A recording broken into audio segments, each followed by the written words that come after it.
छात्र छात्री और आम समस्तंकर उपदेष्टा आमर बड़ भाई आर्य भाई आज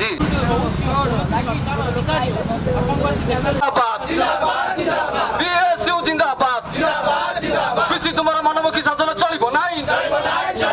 बेसी तुम मनमुखी शासन चलो ना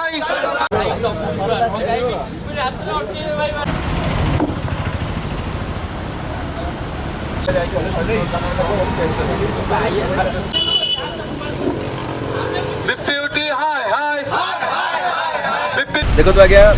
राज्य में 70-80% कॉलेज उपकूल ओडिशा अवस्थित तेणु जो छात्र कि छात्री जब साधारणतः कौन मौलिक समस्या होती निश्चित कष्टर व्यापार बर्तमान हो पार्टी भुवनेश्वर सुदूर राउरकेला जाए 400 किलोमीटर जाए तार समस्या समाधान करने तेणु राजधानी रे जेहेतु बर्तमान समस्त डीजी ऑफिस देखु आज्ञा सब बड़ बड़ ऑफिस काम रोचे कि मात्राधिक इंजीनियरिंग कॉलेज अच्छी सब छात्र छात्री मैंने जब कैंप ऑफिस भुवनेश्वर उपकूल ओडिशा भुवनेश्वर करा जाता निश्चित छात्र छात्री गोटे सदुपयोग हाँ आगामी दिन इंजीनियरिंग पाठ पढ़ाई छात्र आग्रह प्रकाश करते दाबी आम आगे प्रमुख दाबी रोचे पूर्वर गोटे रिचेकिंग पुण्य मूल्यांकन जो गोटे पिलाटी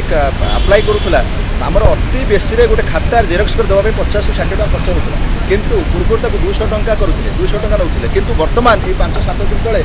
500 टका वृद्धि कर जहाँफल गोटे छात्र कि छात्री पुण्य मूल्यांकन रिचेकिंग बर्तमान भय लगुच जब से गोटे पेपर बाईचान्स गोटे खराब हो कि पास कर कि सन्देह थी पेपर देखापी आज भय लगुच खाता आउ रिचेकिंग करने निश्चित भाव तो अर्थ बाधा साधुଛି तेणु आमर दाबी होची जो पैसाटा जो बेकार जो पैसा खर्च होची जति यथार्थरे खर्च होची सेति पैसा हमको नहीं